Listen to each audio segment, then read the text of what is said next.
of today. Please, Alessandro. Thank you. So it is a real honor to welcome Dr. Rita Strack at the Imaging ONEWORLD and all of you who have joined today. So Rita obtained her PhD in biochemistry and molecular biology from the University of Chicago, working to engineer improved variants of the red fluorescent protein DS-red, and to understand the chemical mechanism of its chromophore formation. Rita then worked as a postdoctoral scientist at Weill Cornell Medical College, where she developed fluorescent reporters for live cell imaging of RNA, such as spinach2. Since late 2014, Rita joined Nature Methods, where she's a senior editor with responsibility for imaging, microscopy, probes, protein, and RNA biochemistry. So let me say that I know Rita just a tiny bit, mostly because of desk rejections, but I immediately appreciated her style because she was very open about the process and motivations, something that I really welcome in publishing. A few years ago, I was hoping to meet Rita at a Focus on Microscopy conference, but to avoid meeting me, she even fell ill, and therefore we had to invite her at the Imaging ONEWORLD. So joking aside, I would like to thank Rita for joining us to discuss about publishing methodological developments in imaging and microscopy. And I would like also the opportunity to thank you because of your public presence on social media and openness, as it helps to understand better the publishing world, and of course for your incredible work at Nature Methods that made it a great outlet for our community. So then Rita, the stream is yours. Okay, well, thank you. Thank you very much for those kind words and for reminding me of that stomach flu I had a few years ago. It was very terrible to be in a foreign country and feel that sick. But I'm glad we finally got to meet Alessandro. So today I'm going to talk to you guys about publishing methods developments, particularly in imaging and microscopy, since that fits the theme of this and that's the areas I handle at the journal. Just to give you a quick outline, I don't always get an introduction when I give a talk, so I have a few slides just to very quickly introduce myself. Then I'm going to talk to you guys about Nature Methods. Nature Methods is not the focus of this talk today. Sometimes it is, sometimes it isn't. It's not today. But without telling you a little bit about it, I can't set you up for what it is that my job is, what it is that keeps me interested and exciting, how editors think, and the editorial process. So there has to be a little bit about methods in the talk. Then I'll talk to you guys about the editorial process and tips for publishing high quality methods papers. And these 2 points will be sort of blended in together in the bulk of my talk. And then I'll just finish off, hopefully I'll have enough time for this, to talk about what I think are some trends in microscopy, what I'm thinking about, what I think is exciting right now, because maybe that will interest you all as well. And as I said earlier to the organizers, I try to give the sort of talk I wish I had seen when I was a graduate student or a postdoc. So hopefully I can leave you guys with some useful information. So Alessandro already gave me a great introduction. My background is in probe development. So essentially I consider myself to have a biochemist training. I did some structural biology, and then I spent about half of my life on a microscope. So I think you'll see that that makes me well suited for this job now.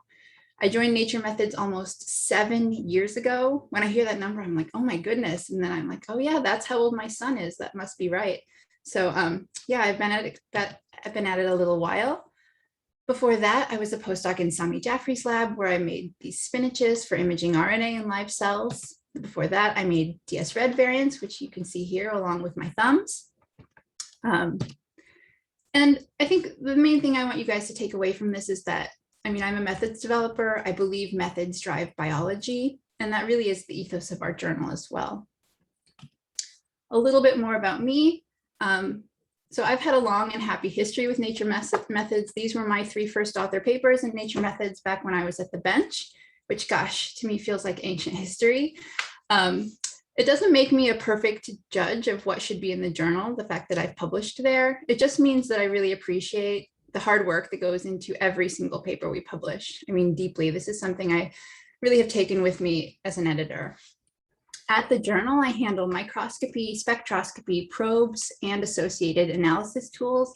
I'd say that's about 75% of the primary manuscripts I handle, but I also handle chemical biology, some cryo-EM and all of cryo-ET, and some random stuff, because we take methods from everywhere. So, you know, somebody has to handle these papers.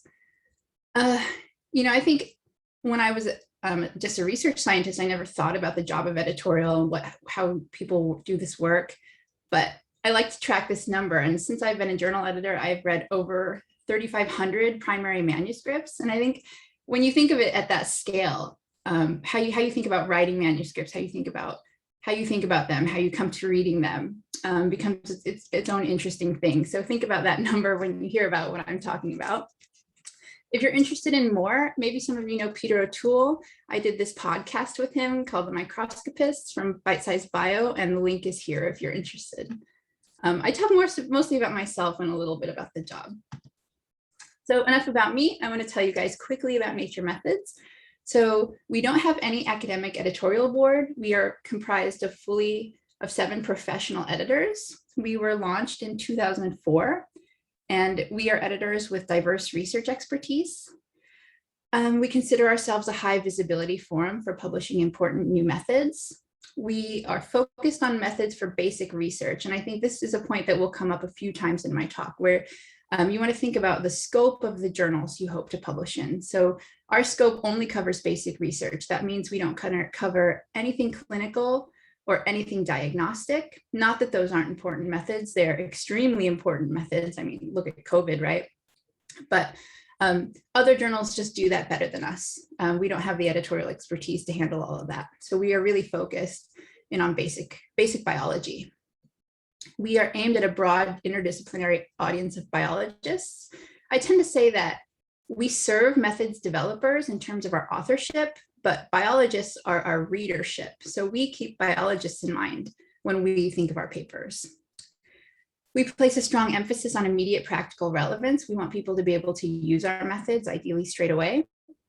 And something that sets us apart from a lot of our sister journals is that we actually don't need a biological discovery in our papers. We don't need a biological story. We just need you to show that you can do something new. As I said, we're 7 editors. I always like to introduce us briefly. This is Alison Doer, our chief editor, Nina, our neuroscientist, Lei and Lynn. Lei does experimental genomics, Lynn does computational genomics, myself. Arunima is our proteins person. She has a computational background. And Madhura is our immunologist. And when I lay it out like this, it makes it seem like we're all very independent, but in fact, it's a very interrelated web. I consider Nina sort of my partner at the journal. We handle almost all microscopy together and neuroimaging together. Things like mechanobio we'll handle together. Lei and I work on things like imaging-based spatial transcriptomics together, systems biology together. Aruna and I do cryo-EM and cryo-ET together. Madhura and I work on anything with an antibody together. And Lynn and I work on a lot of computational things. So, and this is true for everyone on the journal, not just me. We're sort of this dense web, and every decision is made by as a team. And as a team, we have over 40 years combined editorial experience. So we like to think that we're able to make good and fair decisions about what should be in the journal. Okay, so what do we do all day? I know the bulk of this talk should be about tips, but I think if you understand what an editor does and how an editor thinks, that might give you some insight into pitching and publishing your own work. So hopefully this is useful, because when I was at the bench, I probably spent less than 5 minutes thinking about what it is an editor does. So let me just share it with you briefly. So what do we do all day? Of course, we read and evaluate new manuscripts. That's a huge part of our job, is just deciding what we want to publish in the research portion of our journal. If we want to send a paper out to review, we're responsible for choosing and assigning the peer reviewers. When the reviews come in, we evaluate those reviews. I'll talk about that later. We correspond with authors throughout the process. We correspond with referees throughout the process. And ideally, we see papers through revisions, ultimately to acceptance. Nature Methods also has a big magazine portion of the journal, which we call the front half. And for that, we write things like research highlights, editorials, and other content. And we also do quite a bit of commissioning and developmental editing. And so that's of things like reviews, comments, perspectives, news and views, etc. I'd say those types of pieces, about half we commission and about half we get just submitted to us. And then we also travel. Obviously, for the past 2 years, it's been mainly virtual, but in a normal year, we would travel like 5 to 7 times a year, attending conferences, doing lab visits, giving talks. So, you know, in a normal year, I might be there in person, visiting scientists in London while also giving this talk, or Oxford. Actually, I don't know where you guys are based, sorry. So that's a very nuts and bolts explanation of what it is an editor does, a professional editor does. But what do we really do all day? Well, I want to say we think. What are important trends in science? This is a crucial part of being an editor. We want to stay not just on top of it, but like a step ahead of important trends. You know, we're a biology journal, so what are the unmet needs in the community and what can we do in terms of the method space to meet those needs? Are there emerging areas that we think are poised to be really important and really exciting? Can we somehow champion those at a very early stage to get them some momentum, some interest, some attention? And then beyond that, we're always thinking of how we can improve the journal. But beyond that, we're thinking of how can we improve scientific publication? Can we make it more robust? Can we make it more reproducible? Can we make it more transparent? Can we make it faster for authors? Can we make it better for authors? And then beyond that, how can we improve science? Are there things we can do, again, beyond reproducibility and things of that nature? Are there things we can do from our position to make it more equitable, more fair, more diverse? And if the answer is yes, we often move forward with these sorts of things. So that makes the job much more interesting. And I think, you know, it's something that's kept me interested far beyond the first few years. Ultimately, the 7 of us, the small group of people, is responsible for the scientific vision of the journal. And what we want to do is we want to create this curated product that serves you guys, that serves our readership. We want a journal, you know, from my point of view, I want a journal that every microscopist wants to check in on every single month. What's in the table of contents? What's new in Nature Methods? I certainly felt that way when I was a scientist. Nature Methods was always my favorite journal. And so that's something we want to deliver, and consistently with high quality. So what is it that we do for papers? We think we serve, so you all know, right now is an interesting time to work in publishing. I think preprints are fantastic. And there is this question, are traditional journals still needed? What service do they do to the community? And is that service worth paying for? I think that's an important question to be asking right now.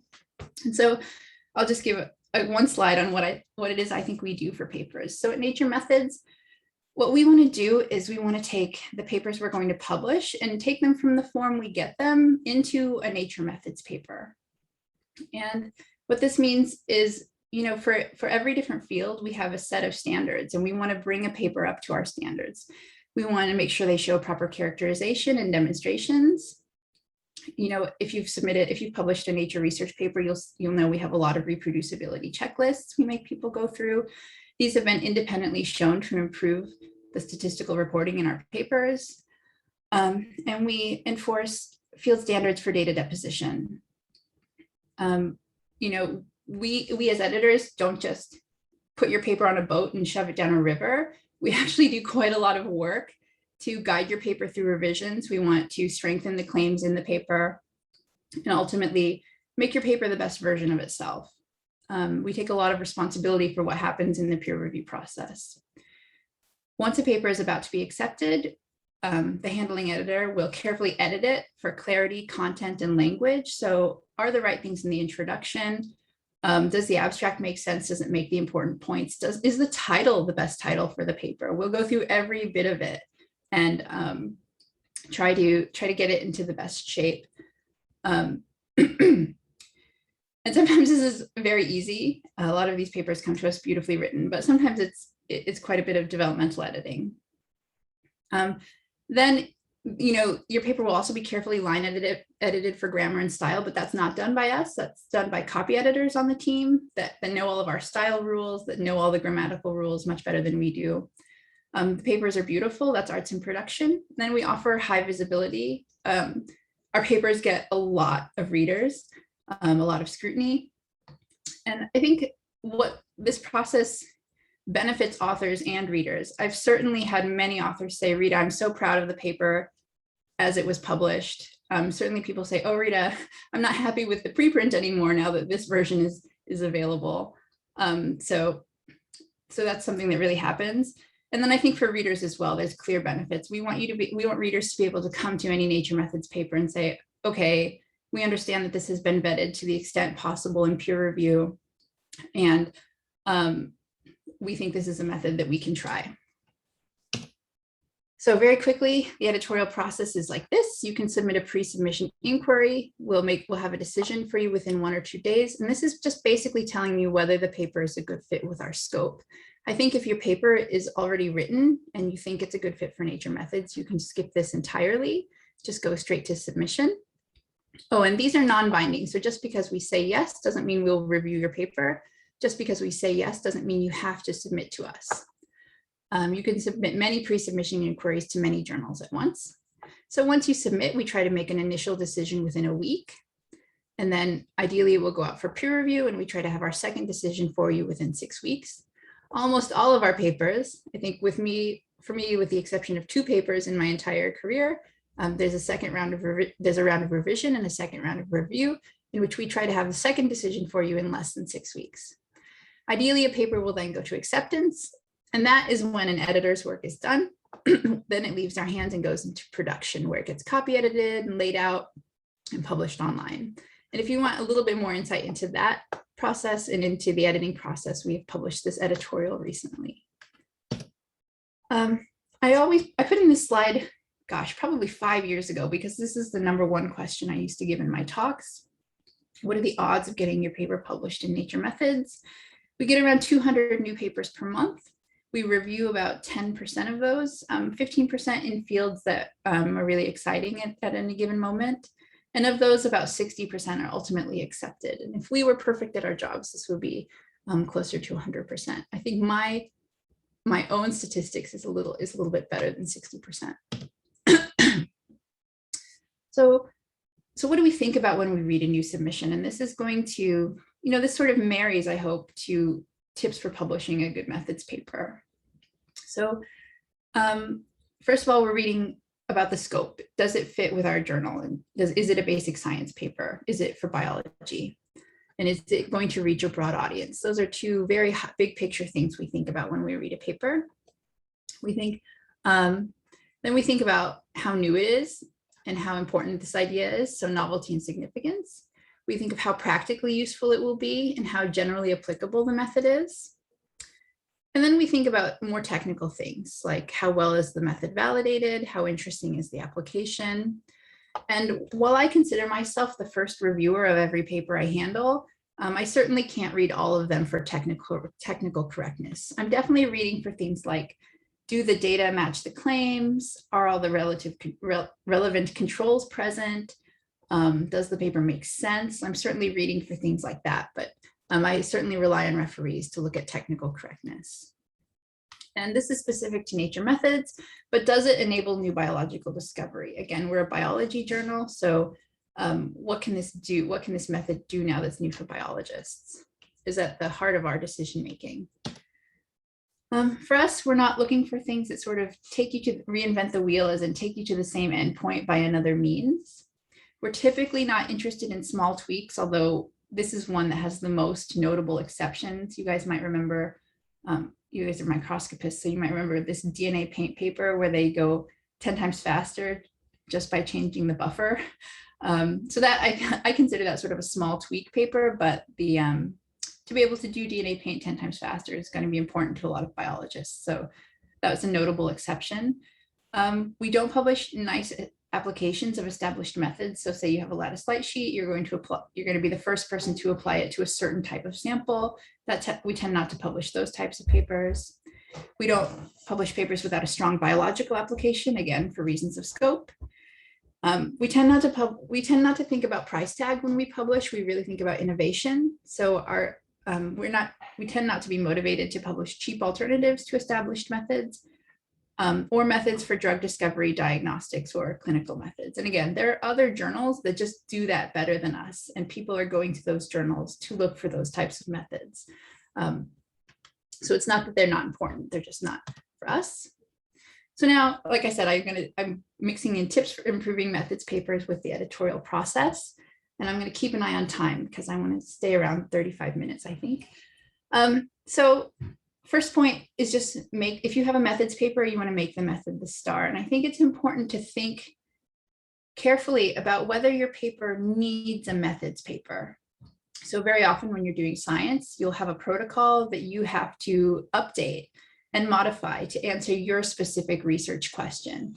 And I think just because you had to do that doesn't mean you need a methods paper. You know, very often those are just described in detail as part of a paper focusing on the biological results. So I think that's a thing to think about early on, is does this need a methods paper, or can this method be published as part of a biology story?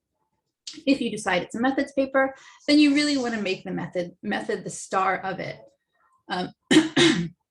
I think this comes very naturally to developers and sort of less naturally to biologists, who are always focusing on the biological findings. So what does it mean to make the method the star? That's what I'm going to talk to you guys about. So straight away, just in the introduction, you want to place your work in context. Nothing makes reviewers mad more than feeling like a person's claiming to have sort of like flown to the moon all by themselves. Really, you want to place your work in context. Tell us what is the current state of the art, how your method moves beyond this. And then I think it's important to make this key point that why is this advance relevant for us biologists, but to the audience of your target journal? You know, maybe it's an optics journal. Why are people going to be interested in this advance? So that's really important. So think about that as you're writing. It's really nice to be able to show direct comparisons. And I think people often balk at this because they'll say, Rita, I don't want to just poo-poo on other methods that are out there. Those are really great methods. And that's not the point of this at all. Just because your method is new and better doesn't make what came before it irrelevant or uninteresting. But for a new methods paper, you really want to show why your method exists. So you demonstrate the extent your method improves data acquisition or analysis. You know, you may just be wanting to convince other developers that they should stop what they're doing and switch to building off of your approach or your method. For us, you want to be able to convince a user that it's worth trying your approach. You know, there's a substantial activation energy associated with trying a new method. And you want your paper to convince a reader that it's worth investing the time, energy, materials into trying your method. Like, why would you switch out everything in your library tagged with EGFP for M neon green? You want to have a really good reason to do that before, you know, embarking on all that work. So that's the job of the writer, of the methods developer. And then again, the method is the star. So you want to do a really quantitative characterization of your method and, you know, sort of be brutal about pros and cons. What are the limits of your methods? When does it work well? What types of samples is it suited for? And really, when does it break down? Because, you know, you want to really set the bars for where your method is useful. And I think that's a key criticism we hear from referees a lot, is that people are too overly positive about their method, not realistic. So another tip for improving methods papers is really just show, not tell, I guess. So you want to choose a really challenging demonstration that showcases the method and again, speaks to the target audience of your journal. So really show what your method can do. Why did you bother making this thing? Why did you bother building this thing? Really try to put a pin on that. And then, you know, if your method was developed to answer a specific question, perhaps explore whether it's more broadly applicable, when people can use it outside of the very narrow case that you might have shown it on. So, and also for us, this is ideal. It's not perfectly meetable, but when you can, make your method reproducible. So if no one can repeat it, it may as well not exist. And, you know, we have some papers that we were very excited about, and then 3 or 4 years later, we see they're hardly used, rarely cited, and occasionally we'll just poke around and say, you know this, have you heard of this paper? Why isn't anyone using that? And it's 99% of the answer back is, oh, it doesn't work. We tried that, it doesn't work. And, you know, it's very hard for some types of methods to know that from peer review. So it's not necessarily a failure on our part, but it just, short of asking somebody to reproduce a method as part of peer review, you know, it can be very hard to say. And sometimes it's just efficiency is lower than they thought, yield is bad, it's expensive. but really try your best to make your method reproducible. If it's a software tool, which are becoming so very common in the method space, right? You want to share your code. Ideally, it'll be well documented and in an open source language with open source code. For microscopists, when possible, make a Fiji or ImageJ plugin, make it easy for people to try to attempt to use your method. In imaging, I think there's a beginnings of the movement of sharing raw data. This traditionally hasn't been a field standard for microscopy, but I think things are moving in that direction, and repositories and other resources for sharing data are going to grow and grow. But I think sharing raw data is a nice way to move forward, and we're supporting that within microscopy. And if your method is a microscope, you want to provide sufficient detail for someone to build it. And so extend these to your method of choice. Sometimes it's a matter of writing a really detailed protocol, in which case we'll ask you to write a very detailed protocol for your method to publish with the paper. It's important to put your paper in context. You want to explain the big picture, why you're working in this area, what the ultimate goals are. But here you want to be really careful, because there's a slight difference between explaining your end goals and claiming your method can do something that you haven't shown. So be careful here. You want to put your work in context and say why it's relevant in the big scheme of things without overclaiming that it can do something you haven't shown. So be careful with that. And then I think the best advice I could give you today is just to read your target journals. Let's say there's a new journal you haven't published in, but you think based on the title or some other papers you've seen, it might be a very good fit. Just look at that journal, do some keyword searches. Have they published in your area? If they haven't published any papers in the last 10 years on your topic, there's a very good chance that it's not a good scope fit. So, take a good look at what they publish, what they state their scope and mission are, and then think about whether you're a good fit. If there are related papers that they've published, try to think about how those related papers are structured relative to your paper or what you plan to show. Are there things in common between all the papers on a certain topic? So for example, if you look at a cryo-ET paper from us that we've published in the last 4 years, you'll see that they almost certainly have looked at the ribosome, but we will have asked them to show at least one protein or protein complex that's smaller. And so have you done that in your work? Are you prepared to do that? So look for things like that. And do they have standard experiments that you haven't yet shown yet? And can you do them? Are those part of your plans? These are important things to think about. And this slide, again, this is circling back to sort of what's important for nature methods, but we require biological demonstration, and it's important, I think, to choose that wisely. I'd say for the most part, scientists should do their very best science and not targeting a journal, thinking about the journal once the story is done. But that's not entirely true for methods papers, I'd say, because this is advice I got from Sami Jaffrey, my postdoc advisor. He said, Rita, you're going to spend a lot of time on your fourth figure, which is the demo. So you might as well choose something that people care about, something that's going to grab people's attention. And I think that was such good advice, savvy advice from a methods perspective. So choose your demonstrations wisely. There can be a disconnect between developers, I'm saying physicists, chemists, and biologists. And I think this is a good thing. It's not the developer's job to imagine every application of their technology. I certainly couldn't have dreamt of all the things people have used my fluorescent proteins for. And that wasn't my job. My job was to build good fluorescent proteins. But at the same time, you can't assume it's obvious why your approach is needed. Let's say you have a microscope that lets you scan 10 times faster. But if the state of the art already captures the fastest movements in a cell, 20 microns per second, then why is your approach needed for biologists? What's the value there? You're going to have to show it. The best demonstrations can really showcase the benefits of your methods for enabling new discoveries. They can speak to a broad audience, and they're relevant and timely. So I always like to mention people developing optogenetic and chemogenetic tools for controlling subcellular processes. Those are really exciting right now. And I think many of them use their tools in their final demonstration to control CRISPR-Cas9. And I think that's so savvy because that's really important, right? This is a protein, you want to control its regulation to reduce off-target effects.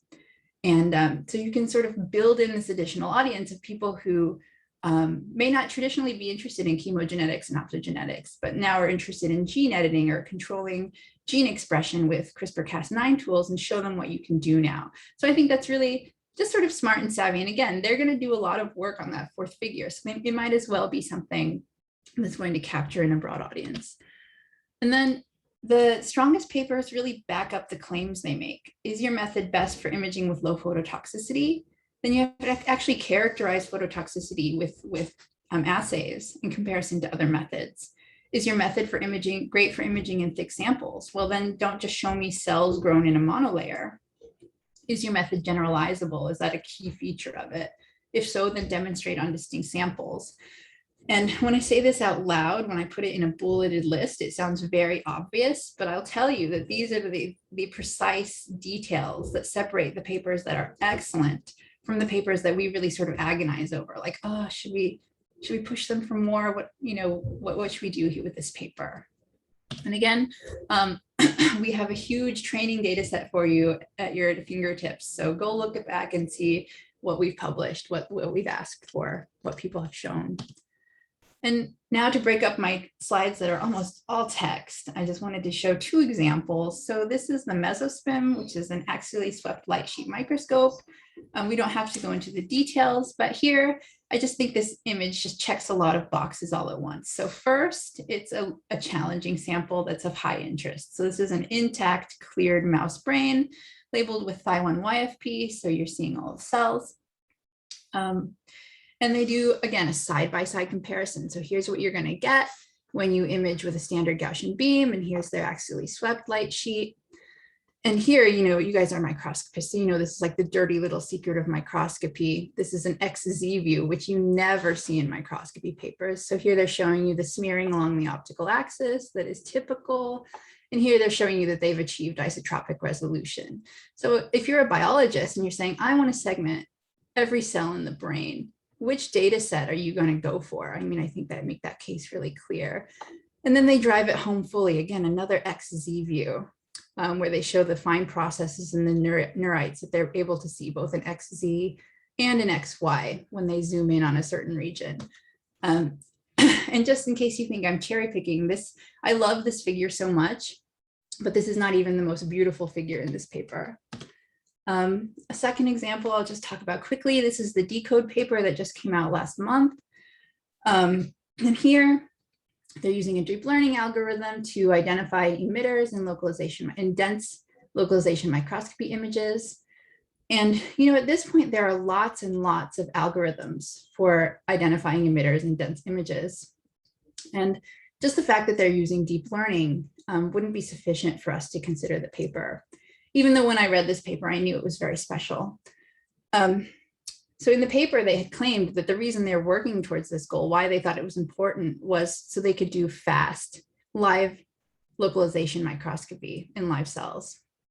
But they didn't show any demonstrations. So I pushed them on this point, and I said, I'm going to review your paper about if we're going to publish it, I want to see at least one demonstration of fast live imaging. And so they really went beyond for me. I think they just did a great job on this paper. Here they're showing you fast live imaging of small movements in the Golgi. This is the endoplasmic reticulum. Here they're doing live imaging of NUPs. And this ended up being just a fantastically beautiful paper. And they really set themselves apart from everyone else that in the field by showing these really challenging examples of things people actually want to study. So I like that one too. Going back into editorial. Okay, I don't have much time left. Let me see. That one's kind of boring. So that one's also boring. So this is just saying how we choose peer reviewers. At a methods journal, we tend to choose from among developers and end users. So we want developers to sign off, yes, this is technically sound. And we want biologists or end users to say, yes, I've been waiting for this method. I'm going to try this immediately. That's the sort of feedback we're looking for. When a paper comes back from review, what are we looking for? We want to know if the work is or can be made technically sound. There are certainly cases of papers that get by us where fundamental flaws, especially in algorithms, are found by careful referees. And it's, a fatal flaw is just that. It's not something that can be fixed. So is the work sound or can it be made technically sound? We want to get a sense for how innovative the referees find the method. We certainly have our own opinion, but we want to hear back about that. We want to know potential weaknesses and if they're explained clearly enough. We want to know if the claims are overstated or poorly reflected in the data. And another thing that I think is hard for authors sometimes is we're looking for referee enthusiasm. Especially Nature Methods, we're highly selective. And so we want to publish the methods that people are in the field are the most excited about. And this, I think, is a very important point that people don't often consider. For us to send a revised decision after a review, we want the revision to be possible in 3 months. If we see 6 months or more worth of work, we're going to reject that paper because we think it's probably a good paper, it's probably a fine paper, but we think it can get published faster somewhere else. We're not in the business of stringing people along, and we will just say, that's just too much work for us. Your paper wasn't developed enough for us, and we're going to reject it. And so I think, tough cases come around when people come back to us and they say, we want to do this 6 months of work. We want to do this year of work to be able to resubmit to Nature Methods. And, very often we say yes in those cases because we have an investment in the paper, we have an interest in the method, but it's the author's choice to have taken on the work. But for us to send a revised decision, we want it to be a relatively straightforward thing for authors. I'm not going to talk about that one. I will talk about this one. So for revisions, for us at least, almost all revisions include experiments. Sit with your reviews and think about what requires an experiment and what requires an explanation. If your gut instinct is to just quickly write off every suggestion and say it's out of scope, it's out of scope, that's not going to lead to a very productive next phase for your revision. Try to look at the reviews and read the criticisms and say, what is the heart of the criticism?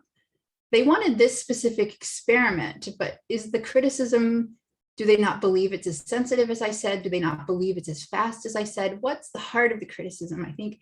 And how can I address that experimentally? Or have I already? They just didn't appreciate it. I think try to think of your reviews in that way. There are certainly things that will be out of scope. We try to guide you away from those editorially, but we expect experiments with our revisions, at least if we say so. As an editor, I think it's my job to go through the reviews and distinguish the ones that are reasonable from the ones that are unreasonable. That's my job. And then among the ones that are reasonable, distinguish the ones that move the paper forward versus the ones that move the paper laterally, and really focus your energies during the revision on the ones that are reasonable that also move the paper forward. So that is a good editor's job. We take that very seriously. And that's what I was talking about much earlier when I said, we guide these papers through revision. That being said, work with us on a revision plan. Sometimes I'll read reviews and I'll say, those are straightforward. They can do that, revise. But you might say, oh, I'm not sure exactly what they want here. And instead of agonizing over it, worrying about it, just shoot me an email. Say, Rita, I'm planning to do this and this and this. We think this addresses the referee comments. Do you agree? And talk with me about it. I think this is a great place to talk to your editor. And that's something I really promote, just generally speaking. Don't be afraid of editors. It is our job to speak with you. It is our job to help you through this process. So communication is key.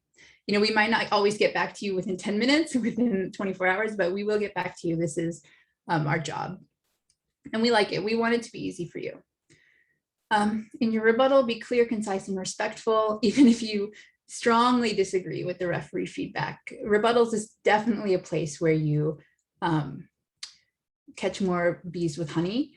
And, this works both ways. If we think a referee is cruel, we will ask them to change their review or we just won't use it. So this is not just a one-way street. Okay, appeals, I'll just do this really quickly. You can appeal, appealing means you disagree with our decision. You want us to think of it again. It can be after a desk rejection or after review. The success is much higher for post-review appeals, exactly for that reason I just said. Often we'll reject because we think it's too much work. An author will come back saying, we want to do that work. We're willing to do that work. So we'll say, okay, we'll look at it again. For desk rejections, assume we did our part of the job, which is that we read the paper and we understood it. Try to tell us something new, because without new information, we can't make a different decision. And then for papers that have been reviewed, provide a point-by-point rebuttal. It doesn't need new data, but you should tell us how you would address the referee comments if you had a chance, so we can assess it. Okay, good. Okay. Oh, I just have a few minutes to tell you what I got to talk to you briefly about what I think is next for microscopy. This is not exhaustive, and I'm not Nostradamus. I'm not going to give you very detailed thoughts about what I think is next for microscopy, but I'll just fly through a few things. So I love this title, Live Cell Imaging in the Era of Too Many Microscopes. I think a lot of you are going to be familiar with this pyramid, or at least this triangle. If you like kill sample health here, this triangle is sort of the standard thing for microscopy. And I think the future of microscopy is going to blow this up. I think we're not going to suffer from these constraints forever. How we're going to get to that point, I'm not going to tell you specifically in this talk, because I don't know. I'd be back at the bench if I knew exactly how that would go. But I'll tell you how I think about what's coming in microscopy. And I had to think of it from a biologist perspective, because again, I was a biologist. I like to think of it, and the journal is a biology journal. So let's think about this, just one example. Fast, multiplexed, live imaging with high spatial resolution. They're looking at small things, and enough sensitivity to monitor endogenous levels of proteins, because I think we all know at this point that tagging and overexpression can affect function. So I think this is achievable. This is achievable with current microscopes. Microscopy right now is fantastic. Look at the title of this, Too Many Microscopes. We can already do a lot with what we have, but you'll find that if you push on any one of these things, it will start to collapse. How fast can you go? What's your level of multiplexing? You know, for conventional microscopes, it's 3 things. You know, live imaging, how long can you image something before you kill it? Spatial resolution, how good, how small can you see, you know? And then sensitivity, you know, these are all in balance with one another. And if you push on any one of them, the others start to collapse. So how can we break through these limitations? I think a lot of it is going to be sort of conceptually not exciting, you know, like very nuts and bolts sort of, let's push on this, let's make this, you know, let's make this parallelized, let's push this in terms of how sensitive we can get. There will be things like hardware improvements. I mean, look at just what the SCMOS camera has done for microscopy. I think these sorts of things are going to get us closer. Smarter microscope designs, you know, people are always impressing me with their layouts, especially in light sheet, like the things that they're doing with their multiple objectives and their oblique illumination always just makes me smile, because they're doing cool things. And then of course, computational approaches. Very quickly, I'd say the thing that has gotten closest to blowing this up while I've been an editor, and almost exclusively in the 7 years I've been an editor, is deep learning. People are already doing things to varying degrees of success, like going from phase images to fluorescence, diffraction limited to super res, even very noisy diffraction limited to super res, going from 2D, you know, a single plane to a full 3D image, going from sparse localizations to a super resolution 2D image. People are already doing these things with deep learning based image augmentation. I'd say, you know, the caveat here is, can you trust it? And these are very new methods. I think, you know, with any method, wet lab, computational, there are ways to break it and to get a result that is wrong because you did the method wrong. This is very early days for these methods. And I think I'm very excited about methods that poke at this question, can you trust it? And show you, you know, methods that show you where the hallucinations are happening, if they're happening. I think, of course, it's important to say that if you're a biologist and you're using deep learning and you see something rare, don't just believe that. You know, you wouldn't trust a Western blot that showed something weird. You would explore it. You would probe into that. So, you know, really do the work. I think what's very appealing about these in a scary way, though, is that the images almost always look to the human eye very realistic and often very beautiful. So I think that's what's tricky about these. Okay, I got to fly through these. Okay, I'm not going to skip that slide.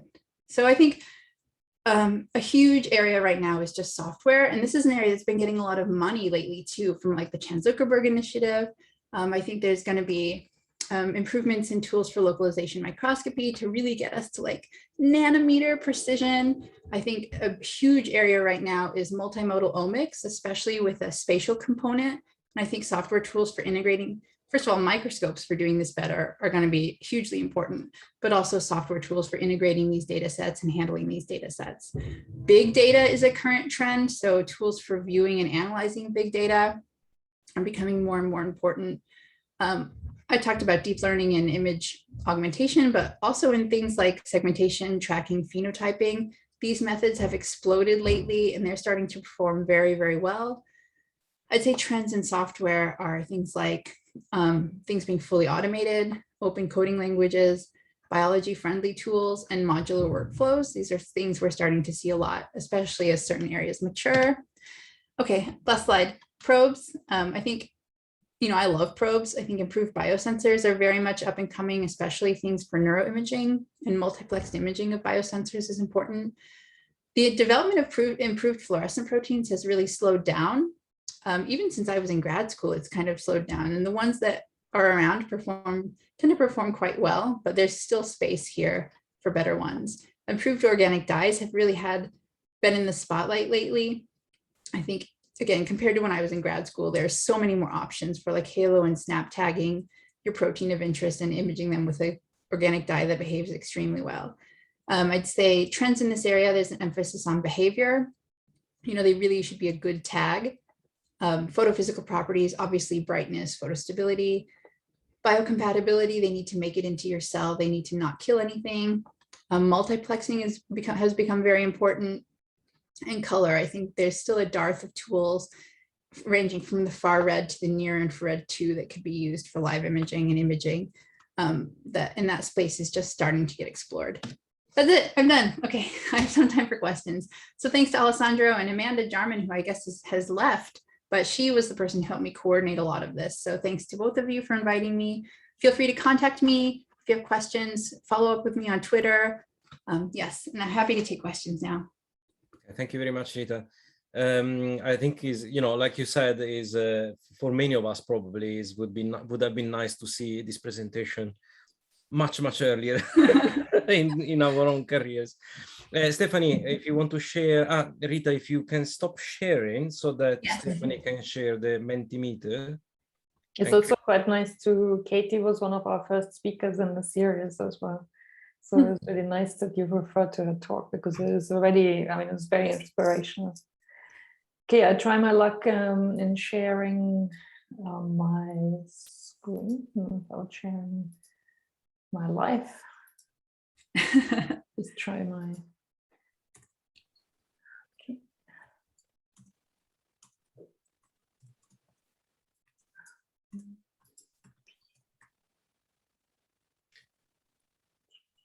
So maybe while we wait for sharing, maybe we can start with one question that we got from Leandro.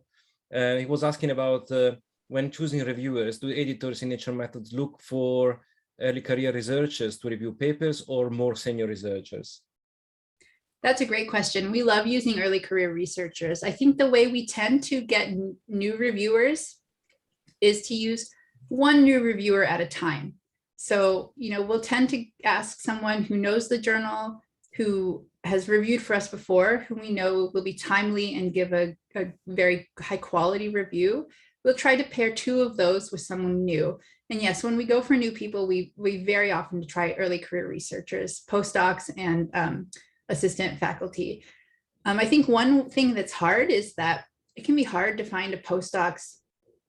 Typically, if we use a postdoc, it's based on the direct recommendation of their advisor. So if you're a postdoc, go ahead and tell your advisor, look, if there's a paper that comes in that might be in my area and you're too busy to review it, can you please recommend me? And very often we get new reviewers that way and it works out great. For early career researchers, they're usually pretty findable based on PubMed, but postdocs are almost impossible to find. Even if we find you on your PI's website, it's often very hard to get an email address. So we're just sort of lost. I think one thing that has worked for me is that people will email me directly. They'll say, Rita, I'm a microscopist. I'd love to review for your journal, send me their CV with their email address. And certainly I will, I've gone and used those people before. So absolutely, yes, we're interested. It can be a little bit of a bottleneck for us to find people, but often postdocs are excellent technical reviewers. Perhaps we could advise younger scientists to actually, when their PIs ask them to review on their behalf, to actually say, I would prefer you recommend me as directly as a reviewer rather than I do it for you. Absolutely. And yes, or, at the very least, give them credit. So, there's a space for confidential comments, and very often PIs will say, I co-reviewed this with my postdoc, or my postdoc reviewed this and I signed off. So something like that is very good, because then we can say, okay, we know this person gives a good quality review. We'll ask them again directly. So that's great. Okay. Stephanie. Okay. Yeah, so I asked the first question, what's your favorite method? Published in 2021. I don't know if there's any big surprises, but so just as everybody can come into the quiz. So this is just a warm up, and I think we go now to the next slide. So these are actually Rita's questions. So what I showed, this was my question, just to get everybody involved. And we've got quite a few people joining. Don't know, my screen is a bit slow. I've never helped anyone with a fold scope before, so I'm very excited for someone. Yeah. I think we should get a percentage now when we go shopping for them. Well, we've been sending them everywhere, but initially I was sending them from my little village post office, which was very good fun actually, because we had quite a few international deliveries there, which was really nice. Okay, guys, so I press enter, which should get me to the first question. Maybe you can also comment. I had to actually, one of them I had to shorten a bit awkwardly, but so what year was Nature Methods launched? I think people should hopefully pick up on this, although it's maybe one of the things which people miss when they just listen. But see if people got the answer. Yeah, I think most people got the answer, which is great. So that's the warm-up first question. So let's go to the second one, which is still also not quite so difficult, I think, but I actually modified the answers a little bit, Rita. I was just kind of... That's fine. I wasn't sure. I didn't want them to be impossible. I think you would be laughing because I thought it was a bit fun.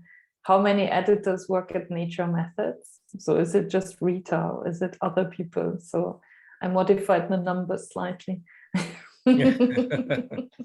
Well, since you said you read, I don't know how many hundreds of papers, I thought maybe you needed a bit more colleagues to do the big job, but I think it's maybe a giveaway. We'll see, someone thought it was 140. I'm not sure, that's kind of only Nature Methods, guys. So, but see, you do the job of 140 people with 7 editors, so maybe that's not bad. What we learned from this. Sorry. Question 3. So this is the one which I had to, sorry. I keep doing stuff like this with Mentimeter. It's quite unforgiving when you do just a slide.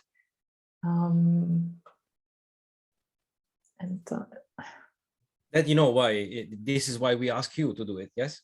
I know, because so which of these papers, so I think this is actually the most important question, which of these papers would likely not be a good fit for Nature Methods based on our editorial scopes? And I had to kind of shorten this, obviously, a little bit in the answer, but is it MALDI, mass spectrometry, high resolution deep brain imaging, massively scaled up testing for COVID, or deep learning And again, I think it was quite easy after people have heard your talk, but I guess it's also, I guess one of the things is that subject matters probably become quite fashionable and a bit sexy. And in terms of COVID, obviously also like a massive national effort, but it's not always clear maybe to especially young people when they start publishing what would be a good fit. So, but I think after your talk, I think it was very, I mean, Alessandro commented on as well on it. It's very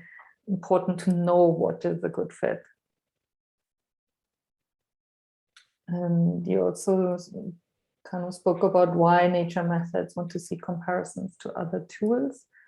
And I think to make extra work for researchers, I hope nobody will pick now as an answer, but and also to make other methods look bad is obviously very cheeky, but and to assess the advanced relative to the state of the art. And also I think it was really interesting to hear that you actually make people demonstrate the kind of effectiveness of the methods or the reproducibility. I mean, I think everybody appreciates it, but like you said, some researchers also after they published with you actually, you know, really gained from your questions and your insistence of actually, yes, we want to publish this, but we want you to prove to us that it works, I mean, in this particular way. So I think that was really nice. So the last one is what is not necessarily a feature of a good demonstration. And there the 4 answers were: it is a challenging sample, it's of broad interest, it's expensive, and it showcases the method. And I think, again, I think you were quite good, and it is expensive is, of course, the answer. I mean, you even said it. It was quite nice for me. I even could really hear the sentences in your talk when I was just preparing this. It was really nice. So see, you got it fast as well, because the quiz is not just about getting it right, but it's also who gets the answers fastest. And there's well, a person called Cake, which is obviously for Mentimeter chosen fake name for someone who's hiding behind the name, the acronym, or the word cake here. And whoever you are, Mr. or Mrs. or Ms. or whatever, Cake, could you just let us know who you are? If you want to be sent a full scope, we will gladly do so. You could talk, you can send your email to Georgina, I think, who is doing this for us today, or Jessica, or to me, to one of us. I mean, just you can see, or put it in. Georgina put the email address in the chat. Yeah, okay. Yeah. Thank you. Because Stephanie. also we haven't actually thanked enough probably today the Royal Microscopic Society, because when we started the series, we just did it on our own accord, because in lockdown we had more time, and then we obviously continued this. We kind of started to kind of be a bit overwhelmed by having to do our work and to do Imaging One World. So we are very, very grateful for the Royal Microscopic Society, Georgina, Amanda, now Jessica, and others who have kind of taken on the task of the organization of these talks, which isn't actually so little work. I think it's a bit more routine now, but I think it's wonderful that we can actually rely on them and Georgina and the team. So thank you very much. So thank you, Stephanie. Before everyone leaves, I just I invite, if there is some important questions, a couple of questions, we can do it. To wait a little bit, I actually abuse my power to make one question, because it was something very interesting that I appreciate. I realized that it's something that I always have the doubt about, but I never asked. So you mentioned that of course it's obvious that we need to publish things that are novel on nature methods. On the other hand, you said that you also try to select things that can be of immediate application. And the two things don't necessarily go hand in hand. So I wonder how you try to balance, novelty and applicability. Yeah, that's an excellent point. I think we do try to publish a balance between things that I would say probably 80% of what we publish is this sort of immediately practically useful tool. But then the other 20% is maybe more of a conceptual advance that will have like longer term impacts. And I think we have flexibility in our pages to publish both of those. And I think that's a really good thing because methods aren't always immediately practically useful. I mean, even if you think of something like MinFlux, right? The ideas published in MinFlux are immediately practically useful, but the instrument is not. I mean, you know, obviously MinFlux was originally published in Science, but I'm just using that as like as an example. Yep, yep. So, so yeah, we publish a mix. We want things to eventually be practically useful in the sense that we want things to definitely move forward in terms of what can be achieved for biological discovery. But for an individual paper, it can be a conceptual advance. I would say, I don't know, maybe for this audience it is good. We published this paper. Oh my gosh. Okay, I'm not going to give the example. I'm totally spacing on the name of the technique. But we certainly do publish conceptual advances as well. We're not limited to things that are immediately practically useful. Yes. And field synthesis. So from Reto Fiolka's lab, they published this field synthesis paper, which is basically a way to manipulate light into sort of any sort of light sheet you want, including a lattice light sheet, Gaussian.